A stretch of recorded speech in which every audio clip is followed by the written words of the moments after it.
How waiting for the right time holds you back, and what to do instead. How many times have you told yourself, "I'll do it when I'm ready"? You weren't lying. You meant it. You believed that when the right moment arrived, when the stress eased, when your confidence clicked into place, when life felt more stable, you'd act.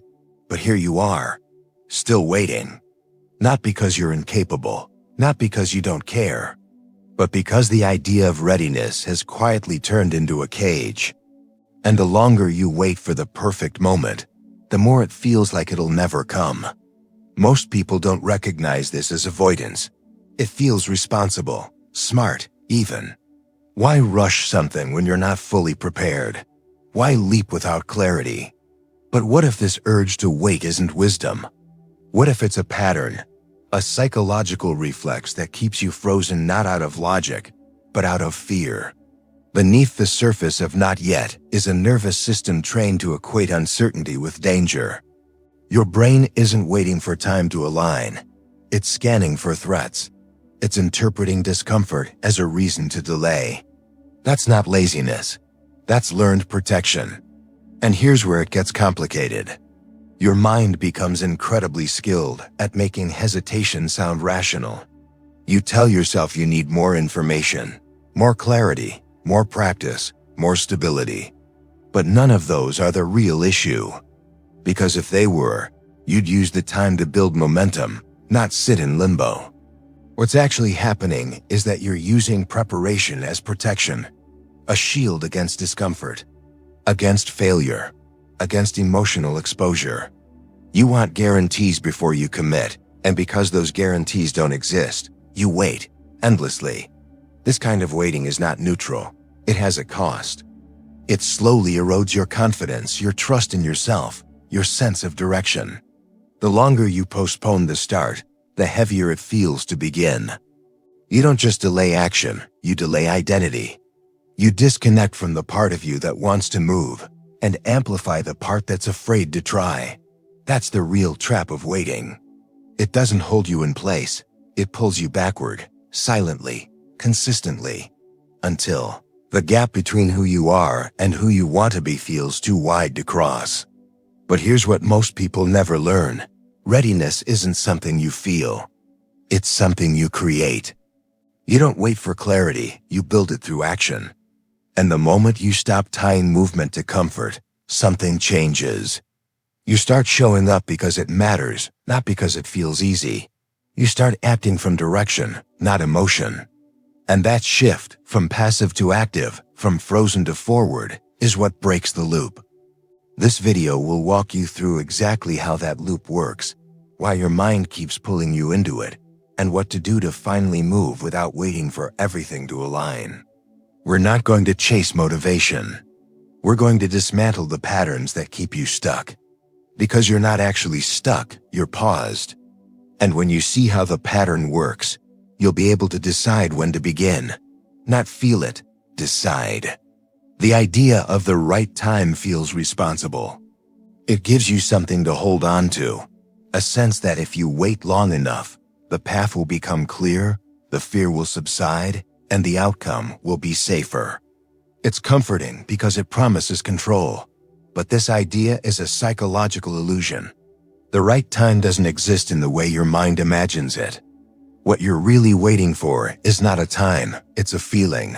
The moment when everything inside you aligns perfectly and action feels effortless. That moment rarely comes. And when it does, it doesn't last. Because readiness isn't a destination. It's a moving target your brain keeps adjusting to stay within its comfort zone. We wait because we believe the future will offer a better version of ourselves. Someone with more discipline, more confidence, more energy. But the truth is that version of you only develops through experience, not anticipation. Every time you delay until you feel ready, you're reinforcing a belief that you can't trust yourself to act amid uncertainty. Your subconscious learns that action must always follow safety, not coexist with it. And that belief quietly builds a habit of hesitation that shapes your entire identity. Behind this pattern is a biological mechanism. The brain prefers predictability. It's constantly scanning for threats, physical, social, or emotional, and it rewards avoidance because it keeps you safe. But safety in this context is an illusion of control. When you wait for perfect conditions, you're protecting yourself from discomfort, not danger. You're mistaking emotional resistance for logical reasoning.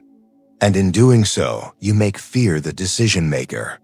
If we're honest, there's never a perfect alignment of clarity, confidence, and certainty. There are only moments of choice, moments when you decide that imperfection is no longer an excuse. Growth doesn't arrive wrapped in calmness. It arrives through friction. The moment you stop looking for the right time and start choosing your own time, you begin to reclaim authority over your life.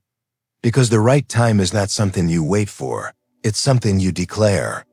What most people call patience is often just control in disguise. You tell yourself you're being cautious, strategic, mature. You convince yourself you're waiting for the right opportunity, for the signs to align, for the moment to feel stable.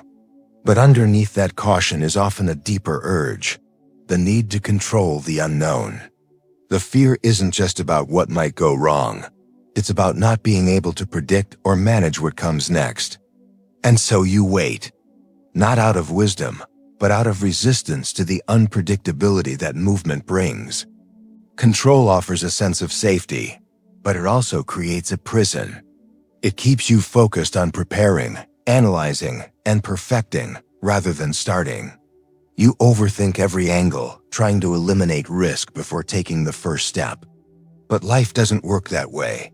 Clarity doesn't arrive before action. It follows it. The more you try to control every variable before beginning, the more detached you become from the only thing that matters, momentum.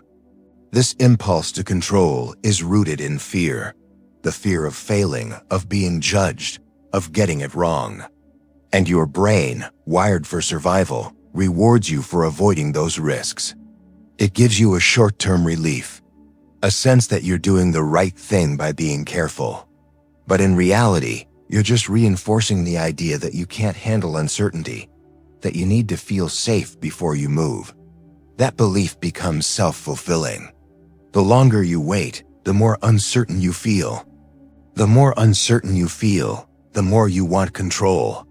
And the more control you seek, the more paralyzed you become. At a certain point, what you call patience becomes paralysis, and what you label as caution becomes chronic hesitation. The decision to wait feels intelligent in the moment, but over time, it drains your confidence. Because every time you choose control over movement, you weaken your own ability to adapt. You teach yourself that uncertainty is to be avoided, not navigated. And as a result, you stop trusting yourself to handle the unknown. Freedom doesn't come from control. It comes from learning to move forward without it. The people who create real change aren't the ones who master every detail before starting. They're the ones who start with what they have and adapt as they go. Not because it's easy, but because it's the only way clarity is ever built. When you don't move forward, it's easy to assume you're procrastinating. But what's actually happening in your body tells a different story. This isn't laziness, it's overstimulation. Your system is overloaded with signals of uncertainty, pressure, and imagined consequences. The emotional weight of starting feels too heavy, so your mind shuts down the impulse to act. Not out of defiance, but as a form of protection. When your nervous system perceives a future task as emotionally unsafe, it moves you into freeze, the same way it would if you were facing a real threat. This is how inaction becomes a trauma response, not a time management problem. You might notice it as brain fog, a vague resistance in your chest, a mental wall you can't seem to climb, no matter how logical the next step seems. Your thoughts spin, your energy drops, and suddenly you're doing anything but what actually matters. This isn't a failure of discipline. It's the body trying to restore internal regulation. Because somewhere along the way, you learn to associate action with chaos, with overwhelm, with self-pressure that shuts down your capacity to think clearly. So you default to waiting, not because you're weak, but because your system hasn't learned how to feel safe in motion. This kind of freeze is subtle. It doesn't always look dramatic. Sometimes it's just quiet disconnection, a slow withdrawal from decisions you once felt passionate about. You start telling yourself that maybe it wasn't the right idea. Maybe you weren't that committed. But beneath those narratives is a dysregulated system trying to protect itself from emotional overload. You don't feel ready because your brain believes it's still unsafe to begin. Understanding this changes everything. You stop blaming yourself for being undisciplined and start recognizing the deeper pattern at play. Action becomes possible not when you force yourself through resistance, but when you begin to reduce the emotional weight you've attached to the next step. When you normalize discomfort. When you expect the fear and move anyway, with awareness instead of self-pressure. Waiting, in this context, becomes an emotional regulation strategy. But it's one that keeps you small. Because the longer you wait to feel calm before you move, the more you reinforce the idea that discomfort must be removed before direction can begin. The truth is, the nervous system doesn't need perfection to move, it needs permission. And that's something you can give yourself, not wait for. One of the most persistent illusions we carry is that readiness is a feeling, a sense of clarity, confidence, and certainty that signals the right moment to begin. But readiness isn't a feeling. It's a decision. The reason this distinction matters is because most people wait for readiness like it's weather, something that will eventually arrive if they stay still long enough. But what they're actually waiting for is emotional ease, the absence of fear, of doubt, of inner resistance. And that rarely comes before movement. It comes as a result of it. When you equate readiness with emotional comfort, you create a rule that says, I can only act when I feel safe. And the problem is, any meaningful change, whether it's setting a boundary, starting a project, or rebuilding your identity, comes with emotional friction. You will feel unsure. You will feel exposed. You will feel underprepared. That's not a sign to wait. That's a sign you're stepping into something that matters. The mind is wired to misinterpret emotional discomfort as a red flag. It assumes that if something feels off, it must be wrong. But emotional tension doesn't mean you're on the wrong path. It means you're growing. It means you're moving outside of familiar patterns. And that's exactly where transformation begins. The discomfort isn't the problem. The meaning you attach to it is. If you treat it as a stop sign, you freeze. If you treat it as a signal of growth, you move. Readiness, then, is not about eliminating fear. It's about building a relationship with it. Seeing it, naming it, moving alongside it. The more you practice this, the more you begin to understand that waiting for confidence is backwards. Confidence comes after action, not before. It's a byproduct of showing up, not a prerequisite for beginning. This shift changes everything. You stop asking, do I feel ready? And start asking, am I willing to show up even if I don't? That question reconnects you with choice. It places the responsibility back in your hands, instead of outsourcing it to your emotional state. And over time, it retrains your nervous system to see motion as safe, even in the presence of uncertainty. You don't need to feel ready. You need to feel willing. Because willingness builds momentum, and momentum builds clarity. And from that clarity, the confidence you were waiting for finally begins to grow, not as a feeling, but as a lived experience. There's a quiet cost to waiting that most people never account for. It doesn't announce itself like failure. It doesn't collapse your life overnight. But over time, it chips away at your inner foundation. Every time you delay something that matters to you, whether it's a decision, a conversation, a new direction, you don't just pause your progress. You pause your self-trust. You teach yourself, slowly and consistently, that your instincts aren't reliable, that your desires are negotiable. That clarity must be perfect before it's valid. And the more you do that, the less connected you feel to your own sense of agency. This erosion isn't always visible. On the outside, life might look stable. You're still functioning, still showing up. But internally, something's deteriorating. A kind of emotional fatigue that builds when you keep postponing what you know matters. And that fatigue doesn't just make you tired. It makes you doubt yourself. Because deep down, you know what you're avoiding. You can feel the weight of every decision you've deferred, every truth you've silenced, every version of yourself you've talked out of becoming. That weight accumulates. And eventually, it becomes hard to distinguish between who you are and who you were supposed to be. Waiting convinces you that time is neutral, that it's safe to delay, but time has a momentum of its own. It doesn't stop to wait for you to feel ready. And when you continually stand still, not only do you lose momentum, you lose rhythm. Your sense of timing weakens. Your intuitive signals become harder to hear. And when the moment finally does come to move, it doesn't feel like alignment. It feels like pressure, like trying to run after standing still for too long. There's also a relational cost. The longer you delay stepping into your next version, the more disconnected you become from the people around you. Not because they change, but because you stop expressing what's real for you. And that silence creates distance. It leaves you surrounded by familiarity, but starved for authenticity. And the deeper you go into waiting, the harder it becomes to even explain what you've been holding back. But perhaps the greatest cost is this. Every time you delay a decision, your internal friction grows. That subtle tension between what you know and what you do. The misalignment between your inner clarity and your outer behavior. That friction creates anxiety, restlessness, and low-grade shame, not because you've failed, but because you've abandoned your own momentum.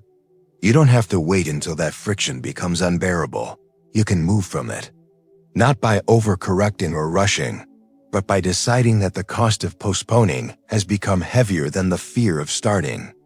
And that decision, quiet as it may seem, is where things begin to shift, from delay to direction. Planning feels productive. It gives your mind a task, a sense of control, and a structure to organize uncertainty. But planning, when overused, becomes a sophisticated form of avoidance. It keeps you busy, but not moving. You can spend days, weeks, even months refining an idea, mapping out every possibility, trying to anticipate every outcome, without ever taking the first real step. The paradox is that the more you plan to feel prepared, the further you move from actual clarity. Because clarity doesn't come from perfect strategy. It comes from contact with reality, from action. Small, deliberate action is the single most powerful way to interrupt paralysis. Not because it solves everything, but because it shifts your nervous system out of freeze. It gives your brain new data, evidence that movement is possible, even when conditions aren't perfect. This isn't about pushing through with force. It's about reconnecting with agency. One small step, one conversation, one decision, one unfinished draft can reduce overwhelm more effectively than hours of thinking about the right way to begin. When you move, even imperfectly, your brain adjusts. The fog lifts slightly. Your thoughts become less abstract, more grounded. You can start to distinguish what matters from what's noise. That's something no amount of thinking can replicate. Because until you act, everything remains theoretical. You don't know what works, what fits, or what needs to change. You only know what you've imagined. Action breaks that illusion. It replaces fantasy with feedback. And feedback is where real direction begins. You refine as you go. You adapt based on what happens, not what might happen. That's how momentum builds. Not through motivation, but through contact with experience. Your nervous system begins to associate movement with possibility instead of risk.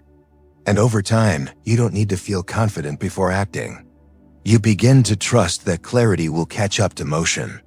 The people who make lasting change aren't the ones with the most perfect plans.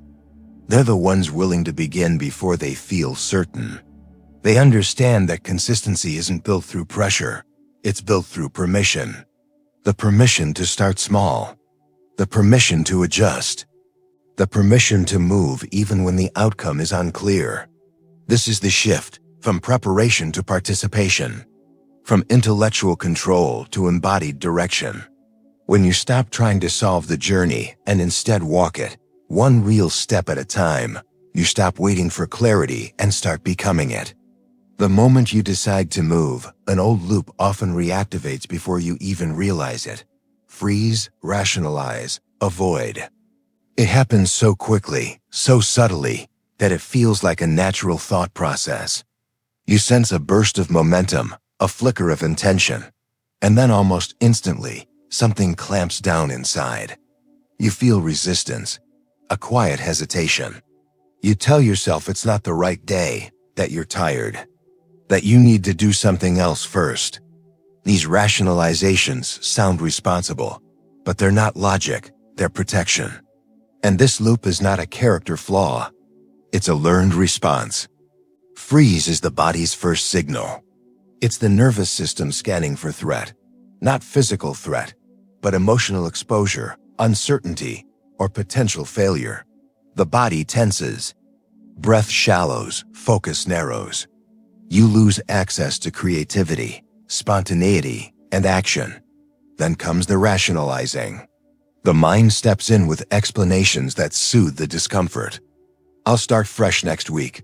I just need to finish this other thing first. Maybe this isn't the right time after all. These thoughts are compelling, but they're designed to keep you still. They validate the freeze response by giving it a story. And then comes the avoid step, the final piece of the loop. You redirect your attention.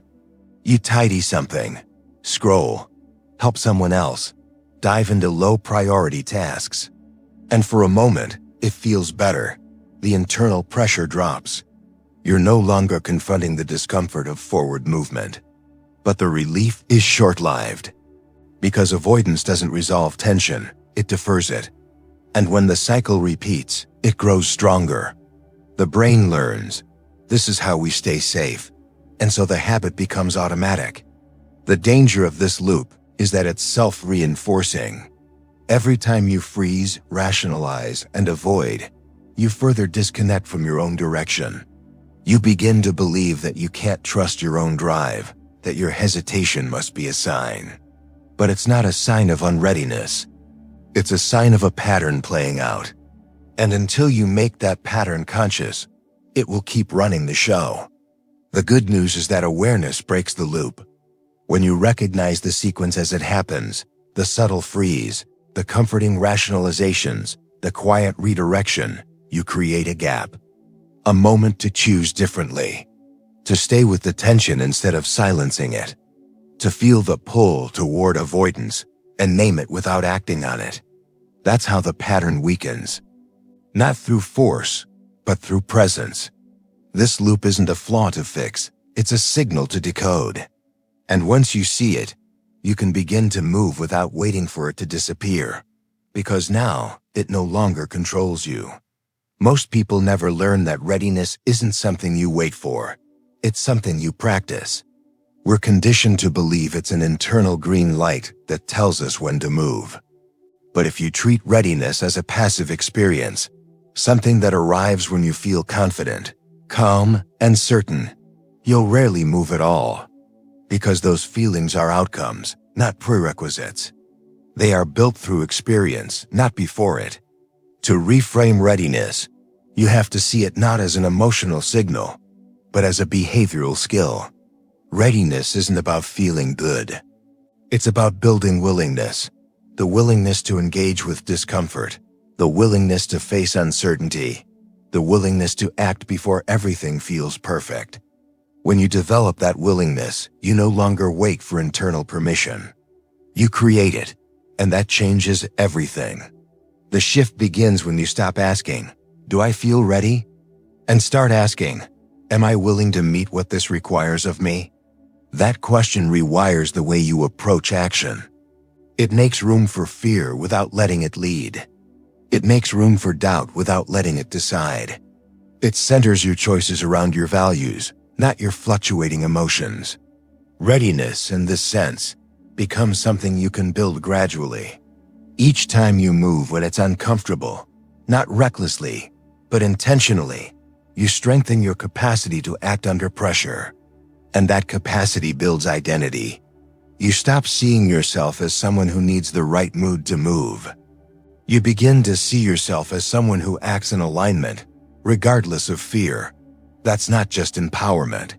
That's neurological change. That's what reshapes the brain's association between action and safety. Over time, you'll notice that you're no longer scanning for the right moment. You're creating it. You're no longer shrinking when things feel uncertain. You're responding with clarity. Not because the fear is gone, but because your nervous system has learned that fear doesn't always mean stop. It can also mean stretch. And in that stretch, a different kind of self-trust is formed. One that doesn't need everything to feel easy in order to begin. This is the heart of the shift. From waiting for readiness to cultivating it. From asking for permission to building internal direction. It's not louder. It's not faster. But it's deeply stabilizing.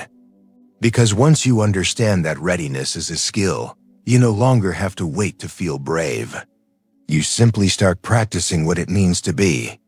The moment you catch yourself saying, "Not yet," pause and ask, "What am I waiting to feel first?" That question cuts through the surface excuse and brings you into direct contact with the emotional condition you've unconsciously set. Most people aren't waiting for time. They're waiting for a shift in how they feel. Calm, clarity, confidence, control. But by identifying the specific feeling you're waiting for, you bring something vague into focus, and once it's visible, it becomes interruptible. This is how you begin to break the loop in real time. Not by overriding the hesitation with willpower, but by slowing down enough to examine what it's made of. If you're waiting to feel calm, you ask, "Can I act with discomfort still present?" If you're waiting to feel more certain, you ask, "Can I move without needing full clarity yet?" The goal isn't to erase fear. It's to take the next step without needing fear to be absent. That internal interrogation disrupts the automatic nature of your avoidance. Instead of letting your nervous system hijack the moment with freeze, you meet the discomfort with awareness. And that awareness creates choice. You might still feel hesitant. You might still feel resistance. But you're now responding to the pattern, not living inside it. The more often you do this, the more you rewire your response to hesitation. You no longer treat it as a verdict. You treat it as a message, one that doesn't have to dictate your direction. And that separation is powerful. Because once your actions are no longer held hostage by your emotions, your identity begins to shift. You see yourself as someone who can move with discomfort, not in spite of it. And that distinction changes the way you show up in every area of your life. This practice isn't dramatic. It's subtle. It happens in quiet, invisible moments. When you pause instead of react, when you choose alignment over avoidance, when you act on values instead of waiting for validation. But those moments compound. And eventually, the pattern that once felt automatic begins to weaken. Your system learns that movement doesn't require emotional permission. It just requires internal clarity. By consistently asking, "What am I waiting to feel first?" you train your mind to recognize that the feeling may never come and that you don't need it to. You only need direction. And direction isn't found in perfect timing. It's found in your decision to begin, even when the conditions feel incomplete. Most people are waiting for something outside themselves to give them permission to begin. A sign, a shift in circumstance, a feeling of alignment, someone else's approval. That need for external permission is often rooted in early experiences of uncertainty, being punished or discouraged. Over time, we learn to outsource authority, to believe that someone else or something else will let us know when it's finally safe to move. But the truth is, no external condition will ever fully resolve the internal resistance you feel. That's something only you can do, by creating a clear internal threshold. That threshold is not a finish line. It's not a point where everything is figured out. It's a line you draw for yourself, a moment where you consciously decide, I'm starting here. You don't wait for motivation. You don't wait for the fear to go away. You recognize that the absence of certainty doesn't mean you're lost. It means you're human. And in that recognition, you stop trying to feel ready and begin generating readiness through action. Building internal permission means rewriting the rules of how you respond to discomfort. Instead of asking, am I ready? You ask, is this important enough to begin, even if I don't feel ready? That's a deeper form of self-respect, not one that protects you from discomfort, but one that trusts your capacity to hold it. And when that trust is activated, it becomes easier to say yes, even in the tension, even in the mess, even when your mind is still looking for guarantees. Every time you cross that threshold and act, even in small imperfect ways, you reinforce a different identity. You become the kind of person who doesn't need the world to tell them when to begin. You generate your own momentum. You create your own alignment. And that internal authority is what builds real confidence, not the performative kind based on outcome, but the quiet kind that comes from knowing, I choose to begin because it matters, not because I was told to. This isn't about recklessness or impulsivity. It's about recognizing that direction doesn't have to wait for perfection. It only asks for your willingness. When you stop waiting for permission and start giving it to yourself, you exit the holding pattern. And in that moment, you stop orbiting your life and begin inhabiting it. You're not stuck, you're paused. And the difference between the two is not time, it's perspective. Stuck feels permanent, heavy, beyond your control. But paused is something you can shift the moment you choose to see it for what it is. A protective pattern your mind built to manage fear, not a permanent state you're bound to. Once you understand that, you no longer need to fight yourself. You just need to decide differently. The waiting isn't your enemy. It started as a survival strategy, a way to keep you safe from the overwhelm of the unknown. But safety and growth don't always live in the same place. And there comes a point when the cost of staying still outweighs the comfort of protecting yourself. That point may not feel like clarity. It may not feel like confidence. But it is the beginning of movement. The moment you shift from asking if you're ready to deciding that you are. The truth is, you don't need more time to prepare. You don't need more signs or a perfect emotional state. You need a different response to the fear that rises when you're close to change. You need to see hesitation not as a signal to stop, but as an invitation to rebuild your relationship with discomfort. That's where transformation lives, not in the absence of fear, but in your willingness to move while it's still present. Clarity doesn't show up in your mind first. It reveals itself through motion, through the first step you take, even when it feels small or uncertain, through the decision to act without waiting for the world to give you permission. And when you begin, not perfectly, but honestly, everything starts to reorganize around that movement. Your mind, your emotions, your nervous system, they follow your direction.